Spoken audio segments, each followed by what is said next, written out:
Imagine a town in America where the road is buried in chest-deep snow until July. Or another, where more people died from duels than natural causes. And one tiny town with only 26 people but a front row seat to the galaxy every night. Still think you know Nevada? Welcome to the other side of Nevada. Far from the glitz of Vegas and the bustle of Reno, there are places almost forgotten by time. Tiny desert towns that survived against the odds, each holding secrets, stories, and just enough mystery to pull you in. This isn't just a list of places. It's a journey into the soul of the Silver State. Stick around, because the strangest town in Nevada might be the one you've never even heard of. Tucked away in the far northeastern corner of Nevada, near the Idaho border, lies the tiny town of Jarbidge, a remote valley that feels like the edge of the world. It's considered one of the most isolated towns in all of the lower U.S. states. There are only two ways in, and one of them is usually buried in snow until July. Yes, that's not a metaphor. We're talking about snow chest deep and impassable. Founded in 1909 as a gold mining town, Jarbidge has a population that fluctuates wildly. Sometimes in the dozens, sometimes the low hundreds, depending on the season and, honestly, on who's brave enough to stay. Here, there are no big stores, no local TV stations. But one thing always flows: the Jarbidge River, a haven for fly fishing enthusiasts and solitude seekers. As one local guide put it, if you can find your way to Jarbidge, you're either crazy or wise.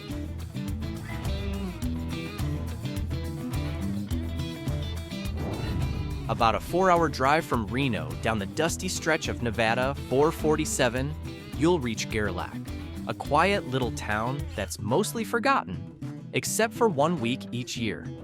Every August, the vast Black Rock Desert near Gerlach becomes home to the second largest city in Nevada, Burning Man, a festival of radical art, freedom, and human expression.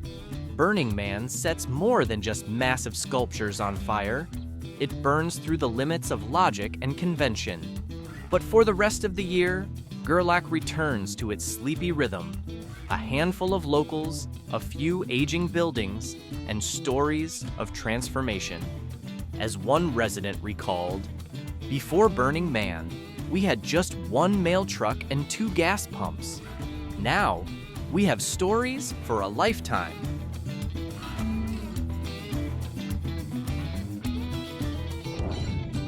Imagine a town that was once the largest gold mining hub in all of Nevada, then almost vanished into thin air. That's the story of Goldfield. In 1904 and 1905, the town exploded in size. Thousands came chasing dreams and digging with shovels. But once the gold ran out, life here ran out too. Today, Goldfield still stands, half alive, half ghost. Grand old buildings rise from the desert dust like a cowboy movie set. Except this one's real, and you can walk right in. And yes, there are ghost stories, lots of them.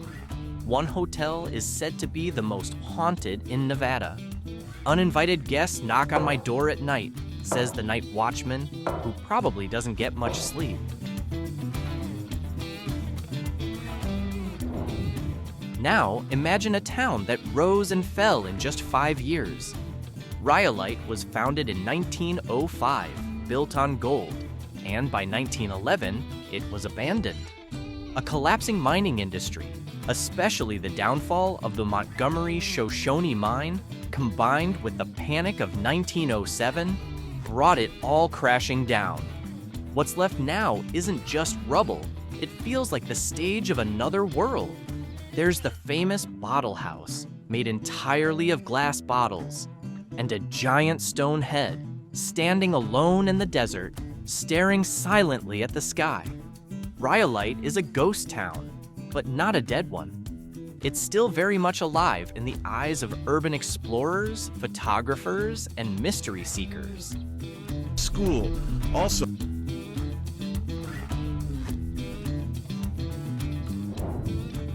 Welcome to Tonopah, a town that still holds its ground in the heart of Nevada, right where US 95 and US 6 cross paths. Unlike Rhyolite, Tonopah didn't vanish.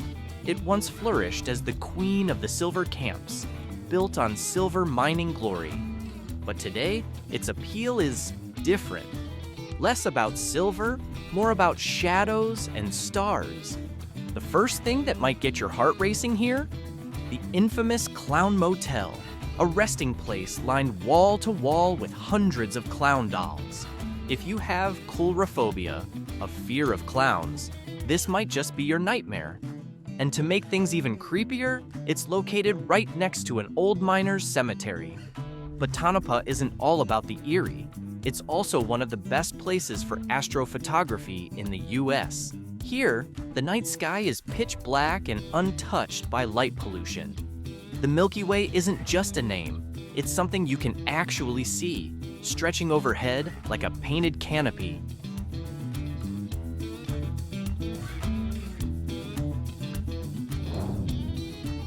Tucked into the highlands of Lincoln County, northeast of Las Vegas, lies a town called Pioche, a place where your average cowboy movie might feel like a children's story.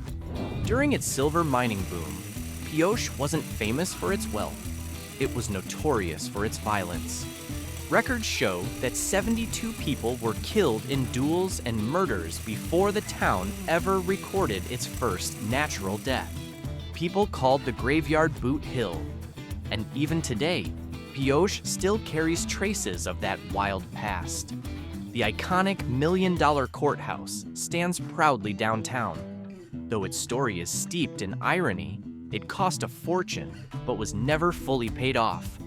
Locals, just over 1,000 strong, say if you walk Pioche's empty streets at sunset, you might still hear the faint jingle of spurs or the snap of a lasso from cowboys long gone.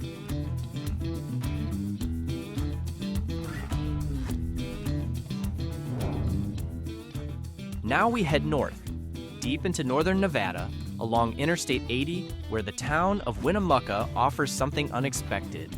It feels more like Northern Europe than the American West.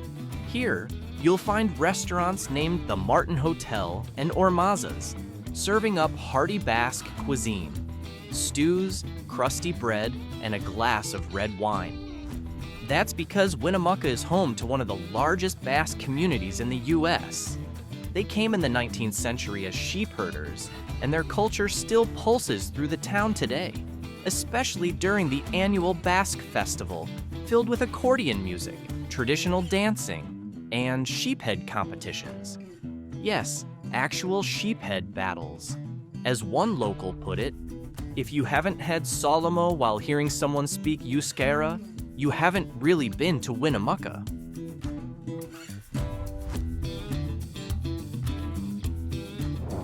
At first glance, you might think Austin is a modern city. But in Nevada, Austin is a dusty old mining town perched along Highway 50, known as the loneliest road in America. Built in 1862 during a silver rush, Austin today is more of a quiet rest stop, a place to catch your breath, or maybe find a few surprises. Just outside town, you can soak in natural hot springs surrounded by wind and cricket songs. Downtown, the streets are calm but lined with Wild West-era buildings, wooden saloons, tiny churches, and an old mechanic shop that, for some reason, has never closed its doors. Have you ever been here?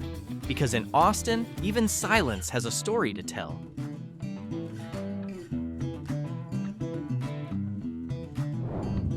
Not far from Austin, still along the lonely stretch of Highway 50, stands Eureka, known as the friendliest town on the loneliest road. This place is a living time capsule. Elegant buildings from the silver mining era still stand tall, from the Eureka Opera House to the Sentinel Museum. to brick saloons that have been renovated countless times, but still carry that old world charm. The best part? You can take a self-guided walking tour, tracing the past through small plaques that recount tales of duels, mine explosions, and 1800s dance parties. Everything moves slowly here, and that's not a bad thing, says a local guide sitting beneath a mural straight out of the 1880s.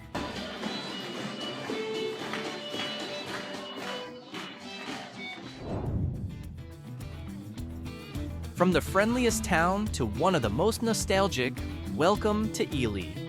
Tucked in the heart of White Pine County, Ely feels like a meeting point between past and future. It was once a Pony Express outpost, then a booming copper town. Today, Ely is known for something truly timeless: steam trains. You can ride the ghost train of Old Ely, breathe in the coal smoke, and glide across a desert that hasn't changed since 1906. But history isn't the only thing alive here. The town's walls are covered in massive murals, painted by local artists, depicting miners, Native American life, and the railroad legacy that shaped this place.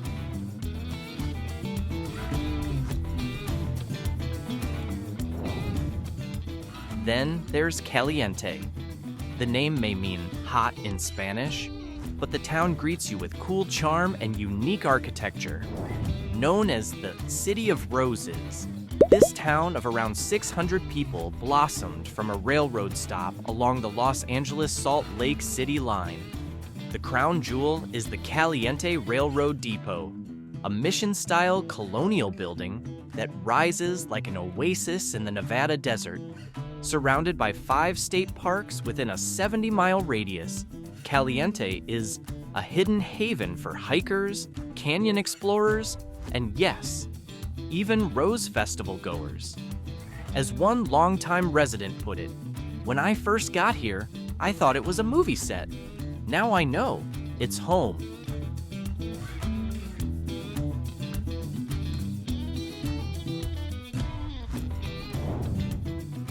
Tucked near the Nevada-Utah border is the town of Baker, a place with fewer residents than a typical elementary school class. Only 26 people live here, but don't let the number fool you. This tiny town has something massive to offer: the night sky. Baker is the gateway to Great Basin National Park, and it's known for world-class stargazing. Here, you can see entire galaxies untouched by light pollution. Even cell signals give up in this place. But there's more than stars. Underground, you'll find the Lehman Caves, a limestone wonder with stalactites shaped like a fantasy castle. And above ground grow the bristlecone pines, the oldest living trees on Earth. Some are over 4,000 years old.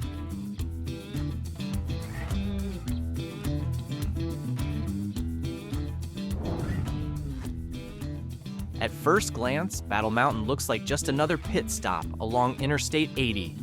But every September, these quiet desert roads transform into the fastest human-powered racetrack on Earth.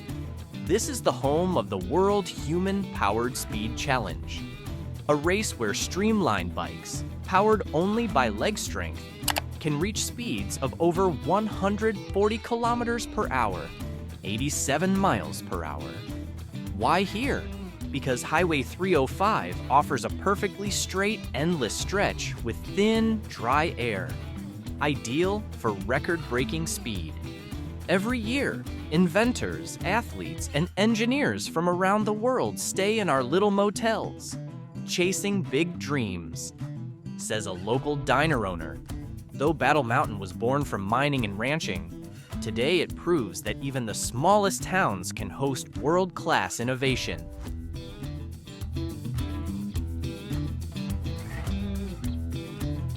Just west of Elko, at nearly 5,000 feet in elevation, sits Carlin, a small town with a name carved into America's gold mining history. Why? Because this is home to the Carlin Trend, the largest gold-producing region in the U.S. But Carlin also holds a darker chapter. In 1939, a mysterious train wreck occurred. To this day, no one knows exactly what caused it. The derailed cars carried more than cargo. They carried stories that remain untold. The town's motto, "Where the train stops and the gold rush begins," is a reminder that even in quiet places, history still thunders.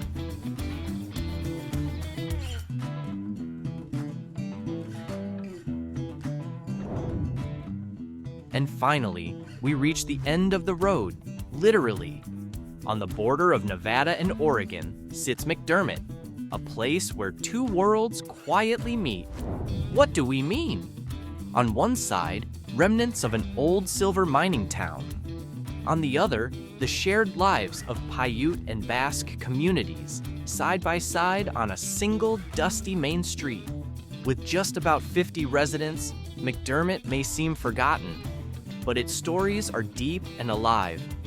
From small cultural festivals to oral histories passed down by elders, this town holds tightly to what remains, even as the stores close and the gas stations run dry.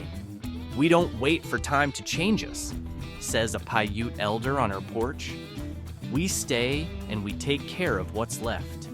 McDermitt isn't just a town, it's a quiet crossroad between forgotten civilizations and those still holding on.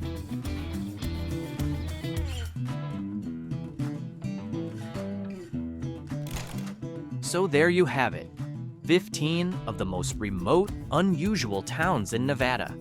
Hidden deep in the desert silence, these places carry big stories of history, resilience, and untouched beauty. Sometimes it's the most isolated towns that leave the deepest impression. Of all the towns we explored, which one made you most curious? Or maybe you've driven through one without even realizing.